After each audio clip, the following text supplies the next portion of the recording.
will be repeated. There is only one class of drug that we didn't discuss about, that we will discuss about in this chapter. May not be today only, but we'll start today, and then within few days, tomorrow and day after tomorrow, we have classes. In those classes, we'll be able to finish off that we started today.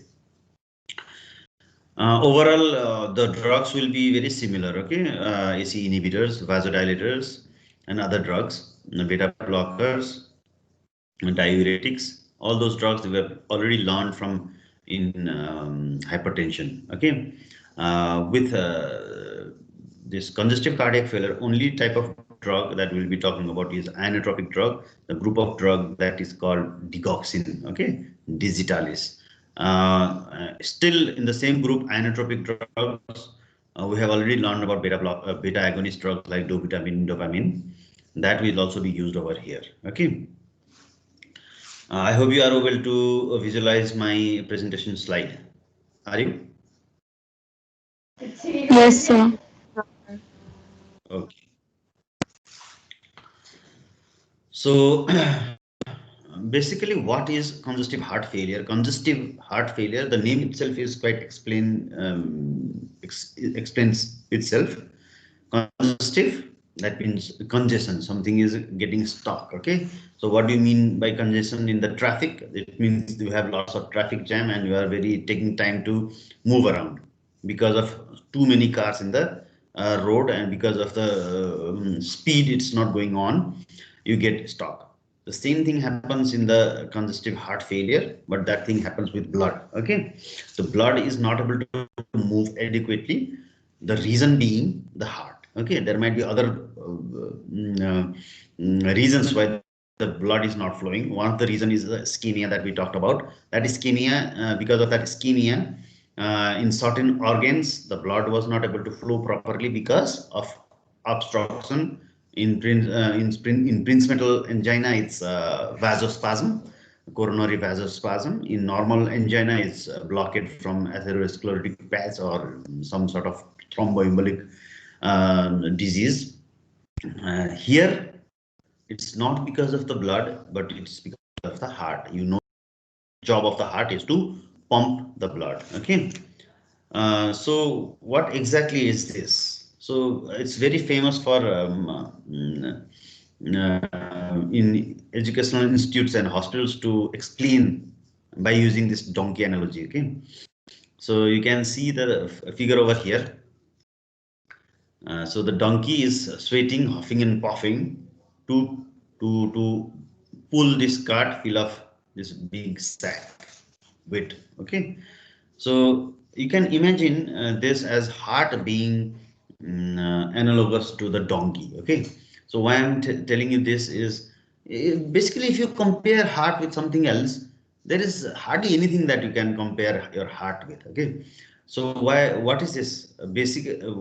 When you are born, before you were born, heart starts beating, isn't it? So heart is start beating, and until you die, it goes on and on and on. Okay, 70, 80, 90, 100, 100, 500, 10 years. It goes on and on without stopping, without slowing down significantly, without speeding up significantly. So you can, if you compare with this with our modern vehicles right now, car, compare it to. If you compare heart with directly car's engine, then the car should be on for whole life. But that is not the case, isn't it? The car, your vehicle is off, turned off so many times, much of the time it leaves, and then in the night otherwise. But only when you use it, you start using it. That too will not last very long. Okay, the heart is so unique that all the maintenance, everything it needs to do for its survival, it will do while it's beating. Okay, the cell division when will happen? Cardiomyocytes, when will it divide? It will divide while contracting and beating. It has to do that job 24/7, uh, ignoring the fact that they are tired, they don't want to, or something is shortage in there. Nothing should be inadequate over there. Everything should be top-notch optimal condition for the heart to beat. Okay. So what is heart failure is that if you compare with this diagram, then the donkey is not able to pull the cart. Okay. So what are the methods that you can make this donkey pull this cart? Okay, there are several methods. One, we can make the load less. Okay, one thing, or you can treat the donkey, or you can for sometimes you can distract the donkey so that because of some distraction you will be able to do the job for some period of time. Okay, so I will be using this donkey analogy while describing what drugs. Okay, for example, vasodilators is used. If you remember, vasodilators was there for treatment of hypertension and treatment of ischemic heart disease, isn't it? So in hypertension, vasodilatation was there to reduce the BP. In ischemic heart disease, vasodilatation was there to reduce the cardiac output. Sorry, to reduce the cardiac load. Okay, since the cardiac output is less, cardiac load will be reduced. How will it be reduced? Vasodilatation will reduce the preload and afterload for the heart, isn't it? For this donkey analogy, if you remove the sacks, few of the sacks from this cart, then it will be able to run. That means in this case we are using vasodilators for this donkey or for the heart. Okay, so there are several methods you can use. So moving on, what is the official definition of heart failure? Official definition of heart failure is heart or cardiac failure is the pathophysiological state in which the heart is unable to pump the blood as a rate commensurate with the requirements of the metabolizing tissues, or can do so only from an elevated filling pressure. Okay, so what does this mean? This means that it's a state of the heart where it's unable to pump the blood even it is working in its full capacity. That means even if its filling pressure is very high. Filling pressure, that means filling of the ventricles. Okay, so ventricular, sorry, in ventricular pressure, when the ventricles are filling with in diastole, ventricles are filling up with blood. If the pressure, if the blood there is too much, um, then the heart will need to pump it more. Okay, so if the heart is failing, then this ventricular pressure will be high in order to compensate that loss. Okay, so either it is not able to pump the blood throughout your body, or it is compensated. Okay, it is compensated. That means by one means or other, heart is able to pump, but if something happens like physical exercise or some anxiety or something happens, then the heart will not able to be pumping the heart. Pumping will be inadequate for the circulation of the blood. If that happens, then we call it heart failure. So because of that, how much the heart is not able to pump, we have classification of the drug. So classification of the disease. Okay, so after definition, we can, what exactly it means. Okay, in our own words, what we can say is that congestive heart failure, CHF, or congestive cardiac failure, the same thing. Okay, only the name is different, CCF, and simply heart failure or HF, all these conditions are synonymous. Okay, they are referring to one and only condition, that is CHF. Okay, it's a condition that can result from any structural or functional cardiac disorder that impairs the ability of the heart to fill with blood or pump a sufficient amount of blood through the body.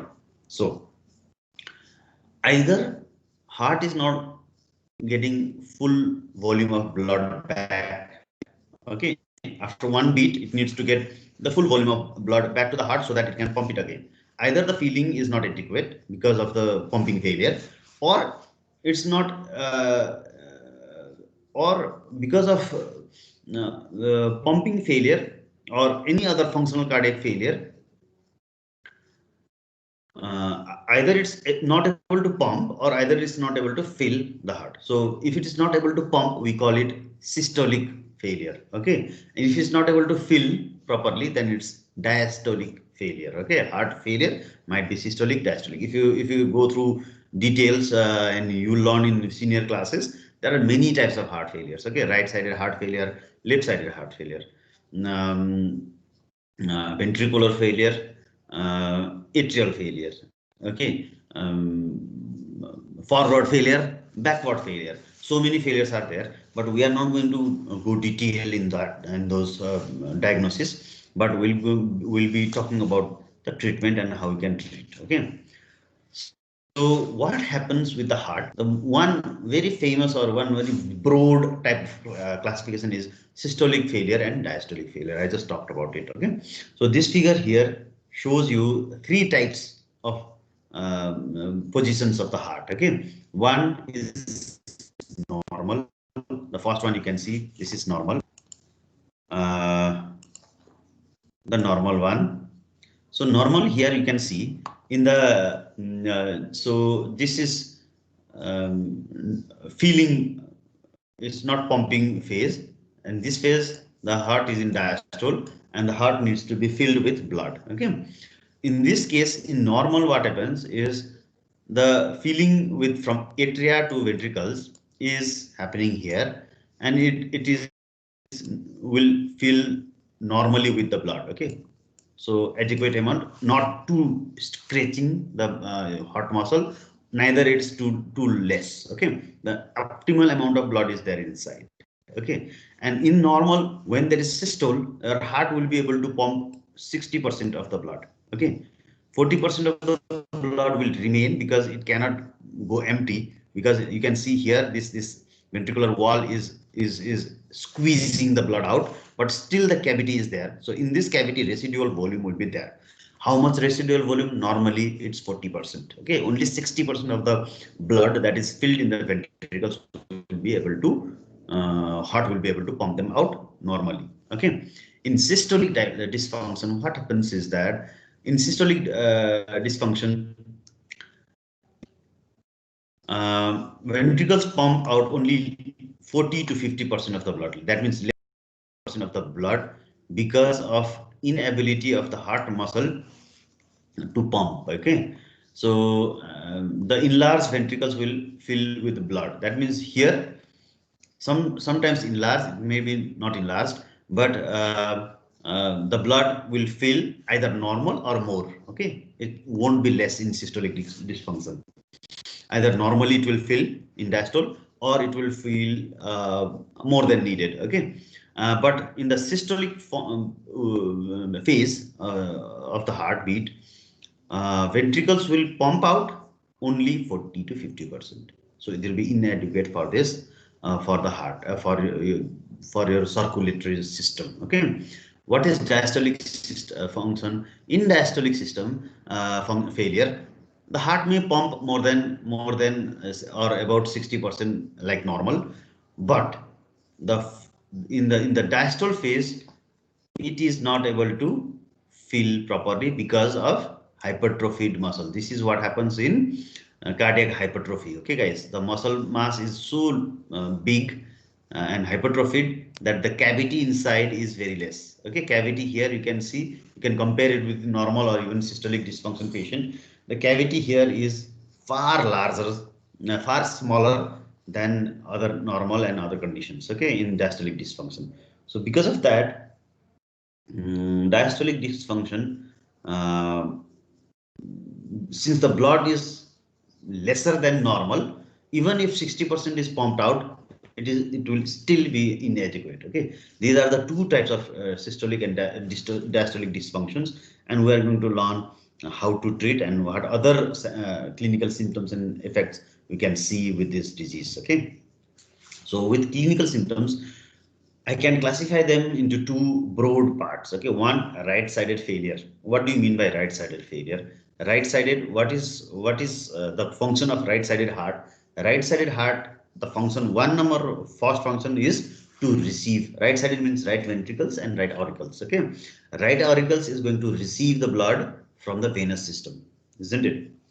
And then in diastole phase, this right atrium is going to pump blood into right ventricles, and from there it is going to travel from right heart.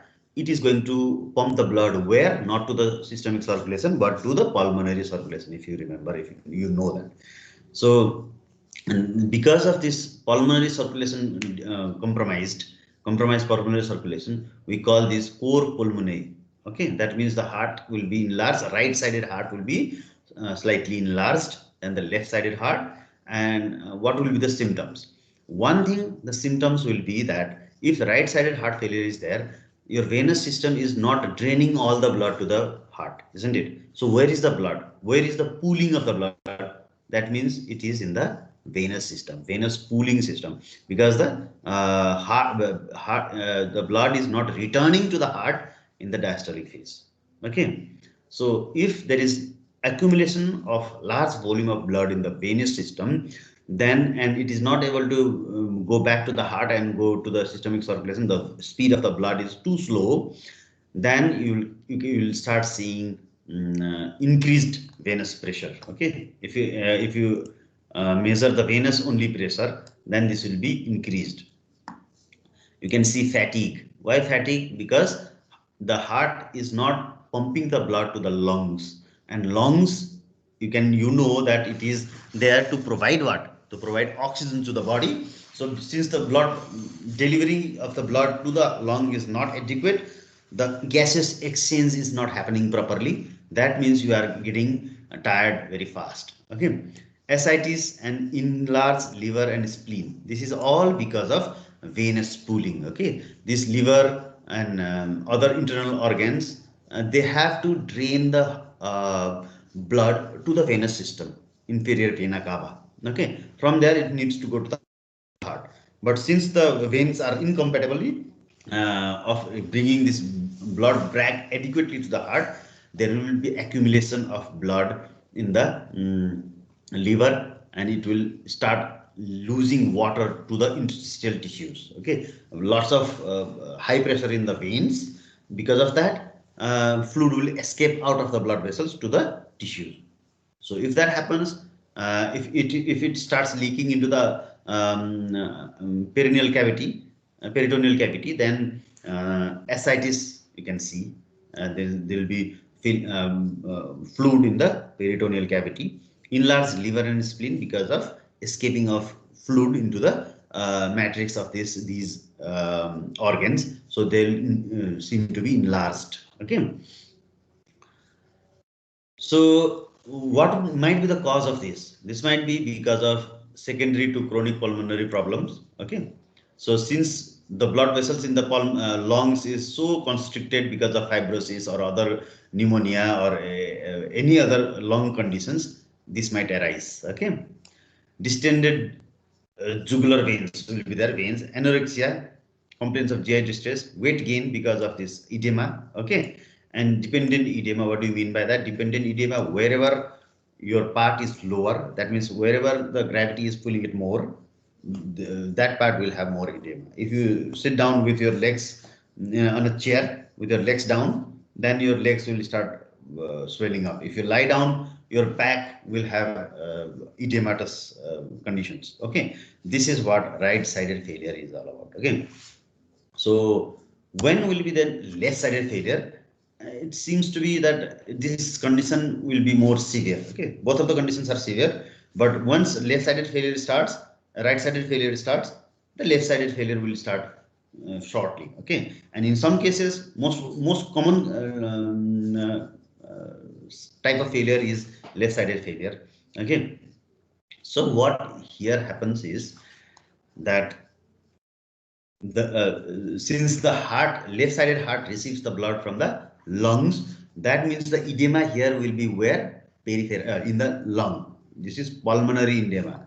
Okay, guys, the fluid will be accumulated in the lungs. Why? Because the right auricle is not able to pull the blood from the lungs. Okay, so there is congestion in the lungs. That means because of that, there will be cough, crackles, because wheezes and crackles because of fluid secreting out. Okay, blood tints sputum when the edema is goes far enough, severe enough. Then there might be microcirculatory bleeding, which will which will tinge the sputum into pinkish reddish color. So that is one of the signs and symptoms that the patient is developing pulmonary edema, and you should act fast. Okay, tachypnea, of course, your heart, breathing rate will increase to compensate to adequately provide oxygen to the blood. Okay, restlessness obviously will be there, confusion because of this all congestion in your brain. Orthopnea, what do you mean by this? If you sit down, the fluid will go down in the lungs, so it will be slightly easy to breathe. If you lie down, then the edema will come up in your lungs and there will be difficulty in breathing. Okay, tachycardia, obviously there will be tachycardia. Exertional dyspnea, what do you mean by this? Like congestive heart, ischemic heart disease, this will be related to exercise. You will not be able to do more than regular type of physical activities. Okay, because of when you start doing physical activities, your oxygen demand of not only heart, in ischemia it was heart. Okay, here your body needs more oxygen. Why? Because your body is working harder. Okay, so and your heart is not able to pump, not able to deliver sufficient amount of blood to the organs that need it most. So that here will bring exertional dyspnea, fatigue, and cyanosis. Cyanosis, especially where you can see this bluish toe and bluish finger, lips. Okay, all these parts, tips of your body, earlobes, nose tip, lips, fingertips, toe tips, all these things will be turning bluish because it's not getting adequate blood supply from the heart because of left-sided failure. Okay, before moving to another slide, I would like to explain. I'd like to explain and tell you that it is very difficult in clinical practice to differentiate or find a person who is left-sided failure and right-sided failure. Okay, sometimes only few times you are going to see isolated right-sided failure or isolated left-sided failure. Both of them can develop one from one, it can develop the other, because if somebody's disease starts with left-sided failure, then obviously there will be problem with the lungs. So lungs will have more pressure over there and it starts thickening its blood vessels, and then slowly there will be constriction of the blood vessels of the lung, and right-sided heart will start failing. Okay, so these are all related to each other. Okay, so there are few drugs and few procedures how to treat isolated heart failure, but we try to use more like a general type of treatment for both of these conditions. Okay, so primary signs of all type of heart failure. I have discussed about this tachycardia, tachypnea, shortness of breath, and other cyanotic conditions like cyanosis in the lung, in the fingertips, and in the lips. But if you are not differentiating what type of heart failure, and if you are looking overall signs and symptoms of heart failure, then you will find these. Okay, tachycardia, reducing exercise tolerance, very easily fatigability. Okay, that means a very small, even climbing 2 or 3 stairs will give you shortness of breath. Okay, the main symptoms will be shortness of breath. Okay, shortness of breath immediately starts when you have inadequacy of blood filling your lungs. Okay, and cyanosis will be another one because it is hard. This is one sign and symptom where your heart is not able to deliver the blood into the farthest point, which are these tips. Okay, and peripheral and pulmonary edema. Of course, peripheral edema in left-sided failure and right-sided failure, and pulmonary edema in left-sided failure. Both of them will coexist. I told about it. So this edema will always be there. Cardiomegaly, hepatomegaly, these are a distant type of, after you have somebody suffered from this type of disease for slightly longer period of time, then the heart will start hypertrophy, and hepatomegaly obviously will be there because of the edema. Okay, enlargement of the liver will be there.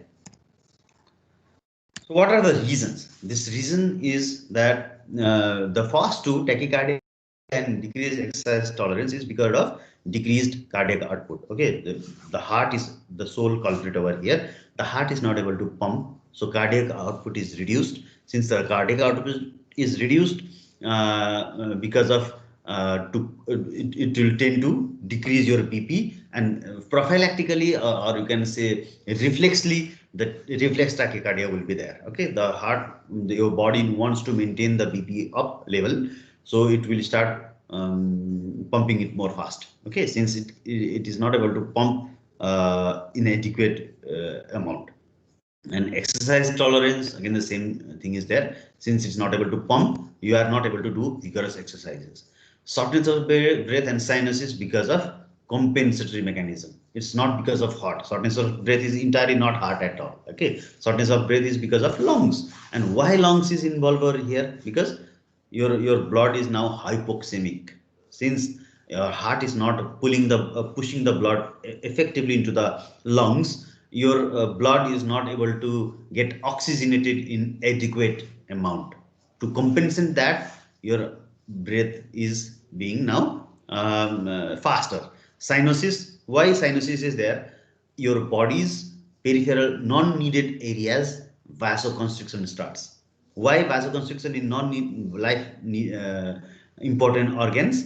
It wants to redirect the flow of the blood to life important organs like kidneys, liver, pancreas, and brain. Okay, all these things it wants to redirect the blood to those areas, creating cyanosis in the non important organs. Okay, and peripheral and pulmonary edema, we just talked about it.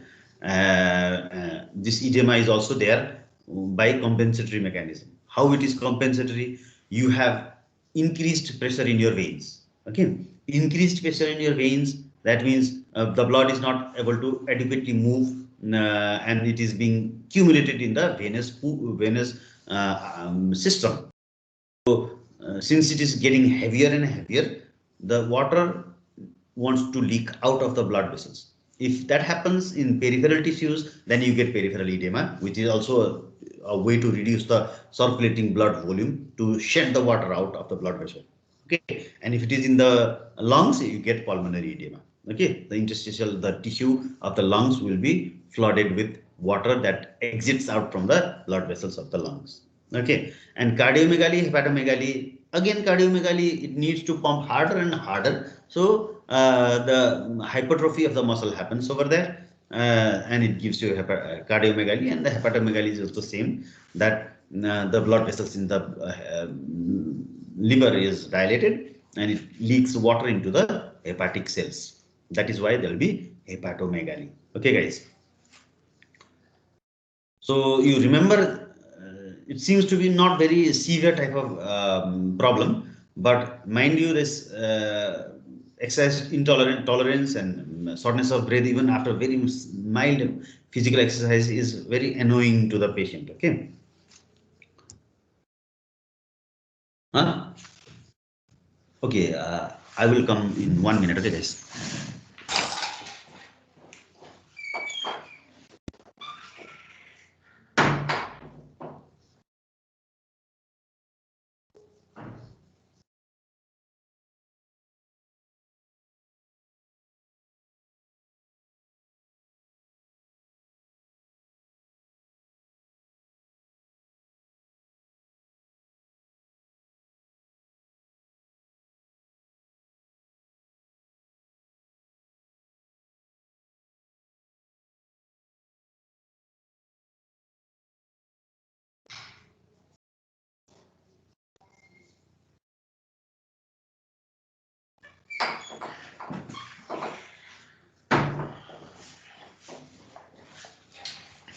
Okay.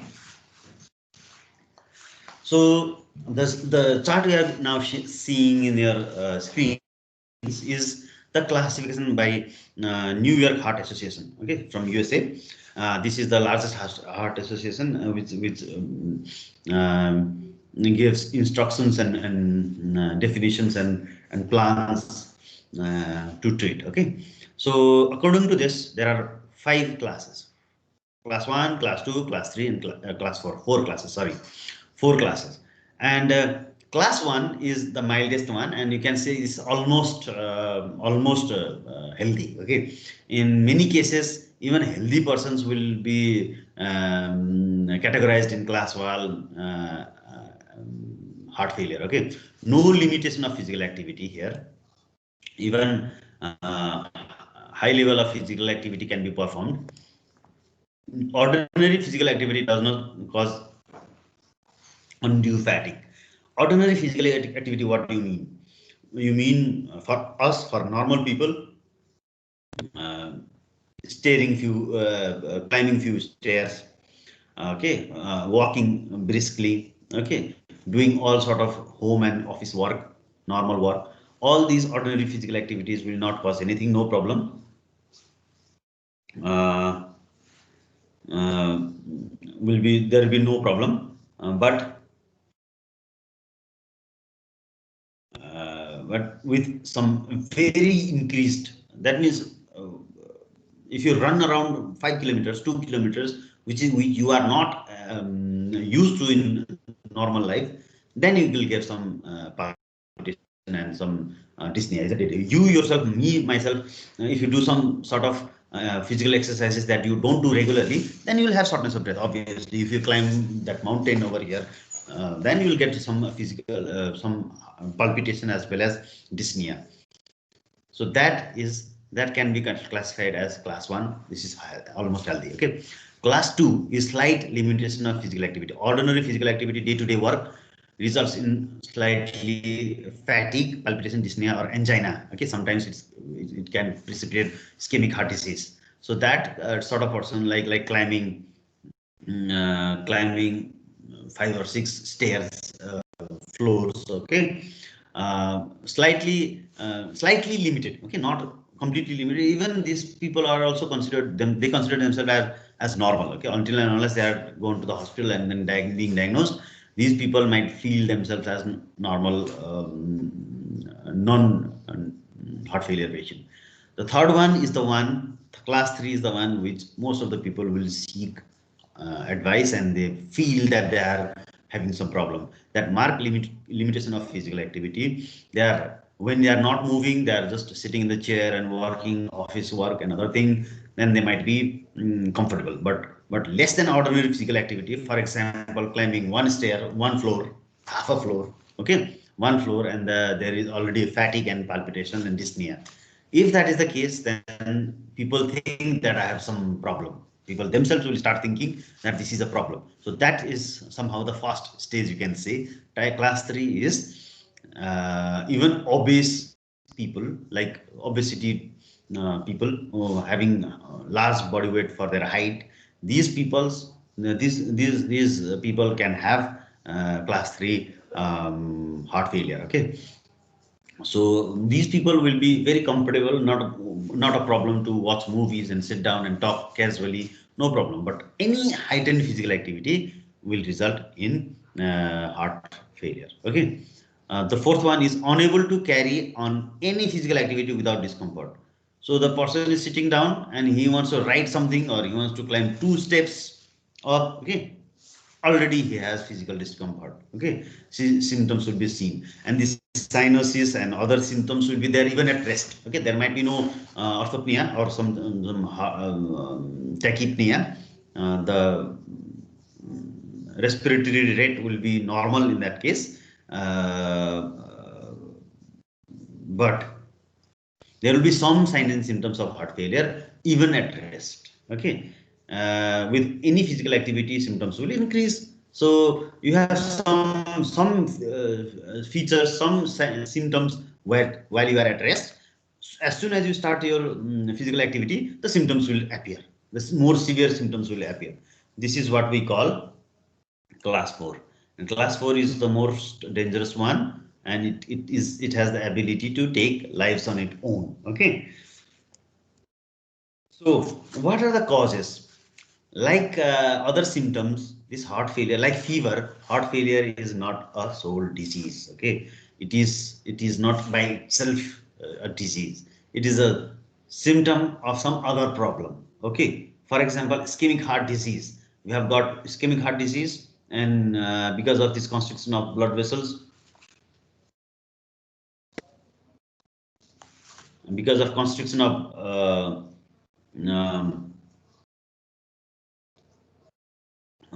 sorry, not constriction, because of inadequacy of flow of blood in the heart, it is not able to pump.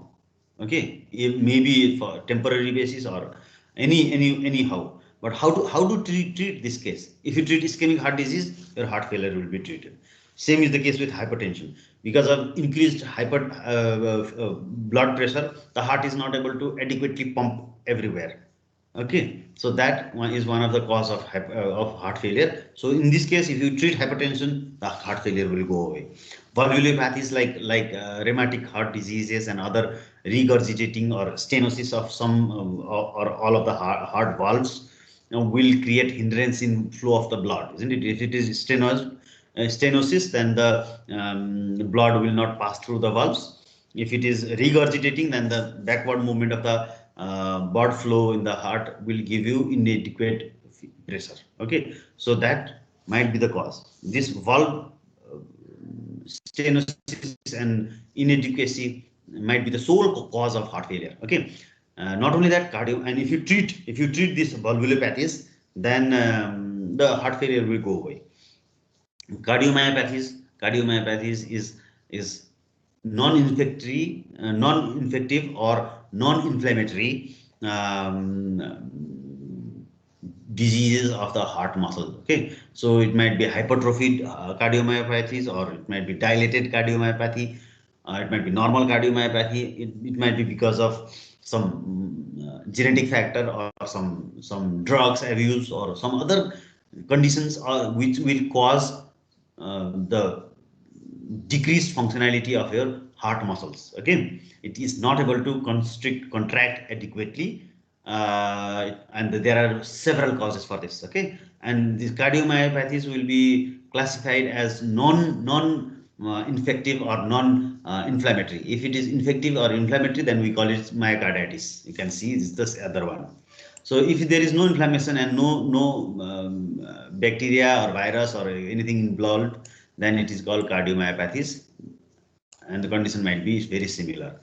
Infection of the heart tissue, myocarditis. Okay, again, endocarditis, pancarditis, myocarditis. All these type of infections in the heart can lead to heart failure if it is in maybe permanent or in temporary basis. And certain toxins like alcohol and other substances, abusing substance, or toxins like organophosphorus and others can create this type of failure. Okay. So what will be the treatment? Treatment I have already mentioned in the previous slide is in the causes I talked about, is that if you treat all the underlying causes, then that is all you might need. Okay, ischemia. If you treat ischemia, if the cause of heart failure is ischemia, you treat ischemia. If it is valvular heart disease, are you able to see my slides? I'm online, guys. Yes, Yes, sir. sir. Yes, sir. Okay. Okay. So the treatment here will be, you can see the slide of treatment is correction of reversible causes. Okay, if the cause are reversible, you treat that. Ischemia, you treat with the drugs I talked about yesterday. Valvular heart disease, you can have operations, you can have other treatment procedures, you can have stents, you can have prosthetic valves, anything, but you treat that, then your heart failure will be okay. Thyrotoxicosis is one of the most common cause of heart failure in females. Okay, and of these females. So this thyrotoxicosis, if you treat this thyrotoxicosis conditions, then your heart failure might improve. Evisons, that means if you have some shunts from arteries to veins without any capillaries, then a connection of arteries and veins. Okay, for example, congenital anomalies of the heart wall, okay, septal wall, or some other conditions where you need artificial additions, like if you want to do hemodialysis, then arterioventricular shunts will be there in your bodies. So those shunts also lead to heart failure sometimes, and if that is corrected, then you can treat this condition. Arrhythmia.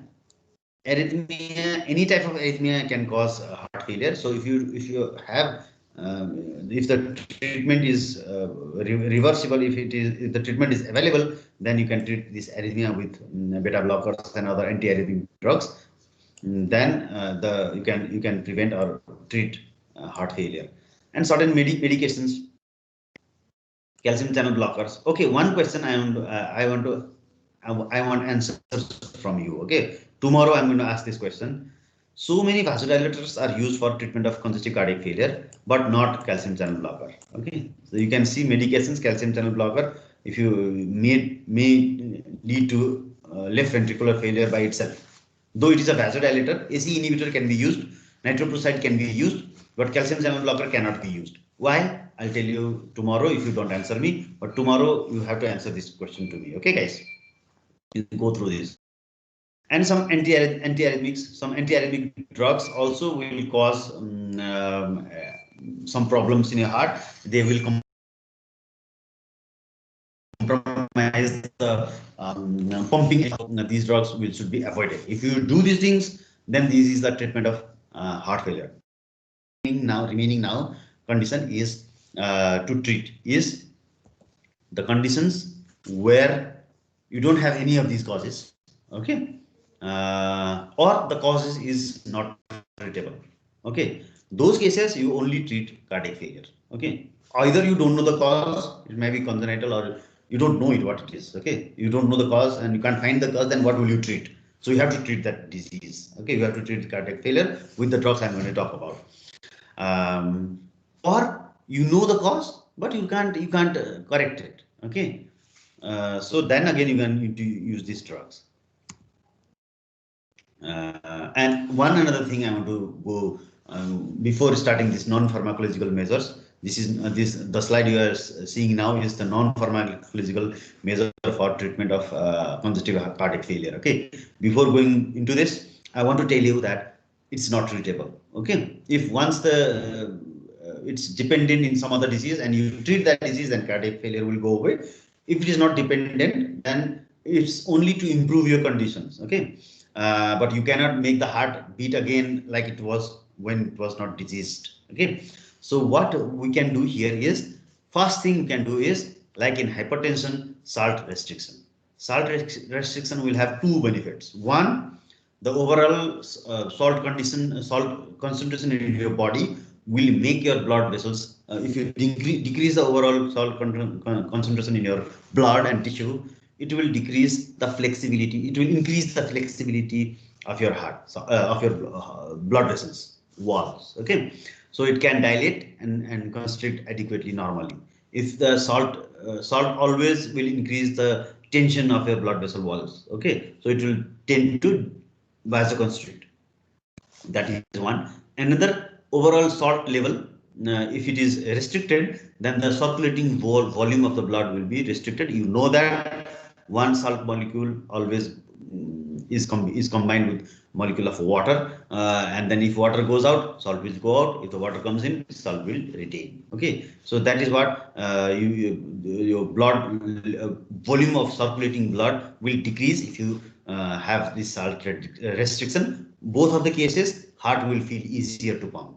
Okay, fluid restriction, again the same case as previous. If you take lots of fluid, then your circulating blood will increase, so your heart will be having problems to constrict. Weight management, again, if you have a large body weight, the heart size will be the same, power will be the same, so it needs to pump more blood to more areas because your body, your field of working is your abyss. Okay, so heart will be, it needs to pump to every additional adipose tissue you have. So if you shed your weight down, all these adipose tissues and everything goes down, then the heart will feel easier to pump. Okay, and gradual exertion programs. That means this is just like rehabilitations and things. Okay, so as you maintain everything, salt restriction, and then some treatment of underlying causes, fluid restrictions, weight management, mild exercises, you are doing it, then you can rehabilitate your heart in the new condition. These are all pharmacological measures, and in some cases of pharmacological measures do not adequately treat the condition, then we have to use some drugs. Okay, so what is the pharmacotherapy? How we aim this pharmacotherapy? One, the first thing is, if you somehow decrease preload and afterload, then since this is preload and afterload is the load for the heart, then you are going to easily treat this condition. Okay, so decrease preload. Preload is if you dilate the veins, then the amount of blood coming back to the heart will be decreased. So venodilators can be used. Venodilators you can uh, uh, is nitrates are more venous dilators, and these AC inhibitors and calcium channel blockers, they tend to more arterial dilators. Okay, so these vasodilators will decrease preload and afterload. So one of the most important drugs we are going to give to these patients is vasodilators. Okay, I'll talk which vasodilators, what are the vasodilators. You should, by now your mind should calculate. Okay, I am telling you vasodilators. Okay, what are the vasodilators? Vasodilators, hydrolyzing, others, calcium channel blockers, AC inhibitors, okay, nitroprusside, sodium nitroprusside, nitroglycerin. All these things are angiotensin. All these things are vasodilators. Angiotensin inhibiting drugs, these drugs. Okay, and increased contractility. Another thing. Okay, increased contractility. What do you mean by increased contractility? Increased contractility is that when you increase the force of contraction of individual heart muscles. Okay, that means inotropic effect. This is the class of drug that I have, the new class of drug. Okay, the digitalis. Otherwise, you have already learned about dobutamine and dopamine in hypertension and other diseases. So these are the drugs that will increase the inotropic effect of the drug. Okay, so that it can prompt more adequately. Okay, and this has own drawback and benefits. Okay, increasing the contractility force of the heart means that you are exerting more load to the heart, so that might sometimes have drawbacks. But since if the heart is not beating, then you will die. So there will be, that is, if it is a life-threatening condition, then anyhow you need to increase the contractility of the heart. So there are benefits as well as drawbacks of this type of treatment, but it is one of the more prominent type of treatment. Okay, decreased remodeling of cardiac muscles. So once the heart failure is there, somehow you need to prevent. You can prevent remodeling. That means hypertrophy of the heart. If there is hypertrophy of the heart, then the problem, another set of problem starts. Okay, you have already have the cardiac failure. Now you are getting remodeled heart. That means your heart is getting bigger and bigger. So now because of this hypertrophied heart, you are going to have valvulopathies, and individuality again. In this feeling pressure or feeling volume will be decreased, so you start getting right-sided heart failure. This type of problem will be there. Okay, so using the drugs, from my previous classes that aldosterone is one of the most prominent cause of getting this cardiac remodeling. Okay, so if you block aldosterone, this aldosterone, then what happens is your hypertrophy process will slow down. Okay, so ACE inhibitors, ARBs, apart from being vasodilators, it will act as a vasodilator, but it is aldosterone antagonist as well. So this will prevent some cardiomyopathies or remodeling of the heart. Beta blocker like cardiolol, and by this only you should, if you are keen enough to see, then I have told some controversial thing in this line. What? Increased heart contractility. What drug will cause increased heart contractility? Beta agonist drug will have increased heart contractility, like dobutamine. Okay, but cardiolol is beta blocker. So why are we using this? Even sometimes we can use propranolol and other beta blockers. So I will tell you later in this class why are they used. But to start some sort of thinking process in your brain, I told that in this disease we have two sets of opposite acting drug working together, and you need to play with them. Okay, beta blocker and beta agonists.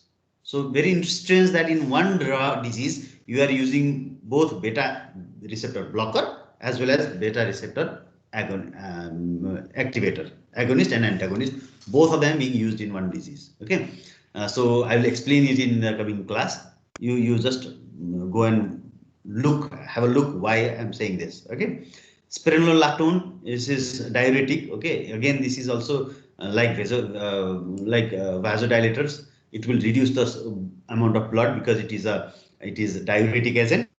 But apart from being diuretic, it is aldosterone antagonist again as well. Okay, so this also will prevent cardiac hypertrophy.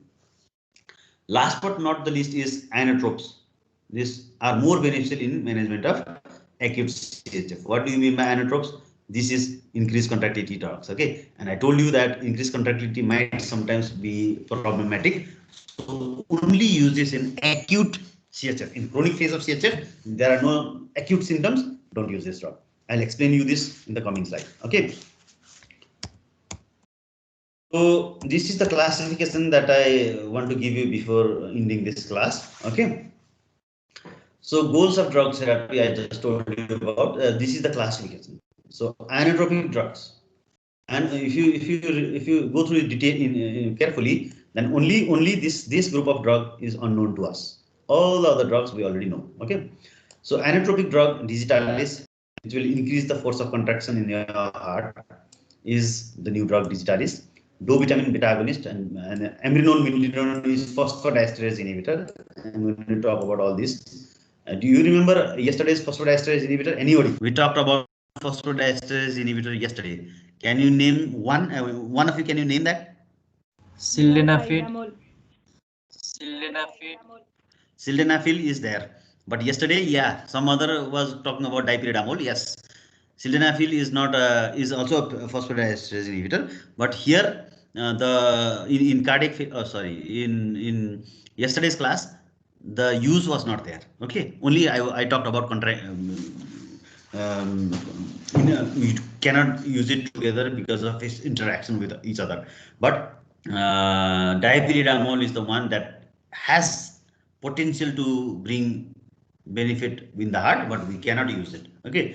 But that drug is dipyridamole, and we talked about how it works. Okay, so the same type of drug is amrinone and milrinone, and I'll tell you in tomorrow's mechanism of action how it works. Okay. Diuretics, furosemide and thiazides, these will reduce the amount of circulating blood, which will make easier for the heart to pump. Vasodilators, I told you, ACE inhibitors, ARBs, nitrates, sodium nitroprusside. So this will make preload and afterload decrease. Beta blockers. Why beta blockers? Because your heart is not able to pump, and beta blocker will limit the ability to work. Okay, that means it will decrease the work of the heart. So beta blockers will consciously decrease the heart rate. It will consciously decrease the force. Okay, that means it will give rest to the heart. But if it is in acute phase, it might bring it might create symptoms in that case. For example, the person is having shortness of breath because of heart failure, and if you give beta blocker to that patient, the heart will fail more, then the symptoms will increase. So in cases where you have severe symptoms, you don't use beta blockers. But in cases of remissions, if the symptoms are not there in high amount, then you use beta blocker to give it a rest, so that the heart will may be able to long term there will be benefit. Okay. Apart from that, these drugs are not there to stop anything. Okay, they are just to give you clinical ease. They do not improve the disease conditions. So there are few drugs which have some ability to reverse or stop the disease process. Okay, you can see inotropic drug will never stop. They will never stop the disease process. They will have some symptom relief, but overall the disease may progress even faster, because you are forcing the heart to beat more. isn't it? But beta blockers might give some protection against, because it is asking the heart to rest. So if you ask a patient who is diseased or having fever to rest, then it will be good for the patient, isn't it? So the same thing happens over here. And just I talked about beta blockers, how it works. AC inhibitors, they will prevent remodeling of the heart. Aldosterone antagonists like spironolactone, again it will prevent remodeling of the heart, which will have some contribution of stopping the disease process. So takeaway message here is all the diseases, all the drugs that we use in congestive cardiac failure is to reduce the symptom. They might be either not doing nothing for the disease progression, or they might contribute negatively. Okay, but there are few drugs like AC inhibitors, beta blockers, and spironolactone. They are able to slightly reverse, or if not reverse, then stop the disease process. None of the other drugs will ever stop the disease process. It's only for getting the patient's symptoms go down. Okay, this much for the introduction class, and from the next topic I'm going to start inotropic drugs. Okay, and tomorrow's class I'll start with this digitalis. Please go through this topic before I